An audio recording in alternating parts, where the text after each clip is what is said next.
ko'pincha savol keladi. Abdominoplastika qildirganimdan keyin tana vaznim yana ko'payib ketmaydimi? Yoki bo'lmasam ko'payib ketgan taqdirda ham yana bir marta shu operatsiyani boshdan kechirsam bo'ladimi deydi. Shu haqida fikringiz qanday endi amaliyotingizda? Bu insonning o'ziga bog'liq.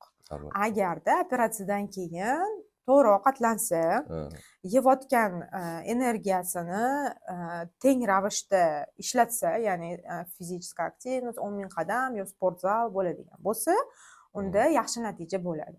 Agar bo'ldi operatsiya qildirib bo'ldimi deb hamma menga o'xshab shirinlik ko'p yeb qo'ysa, keyin уже o'zida ovqatdan qisib, yana fizическая aktivnost ko'paytirishga majbur bo'ladi, chunki bu hayot qonuni, bilasiz. Demak, hamma narsa operatsiyadan keyin shu ovqatlanish, dieta, sport o'ziga bog'liq. Operatsiya qildim, bo'ldi, endi umrim oxirigacha shunday yuraman degan gap yo'q ekan demak. Ichki yog'lar ko'payib ketishi mumkin. Teri osti yog'i olindi, ortiqcha teri olindi, mishsalar tikildi, lekin ichki yog'lar ko'payishi, organlar orasida yog' ko'payib ketishi mumkin.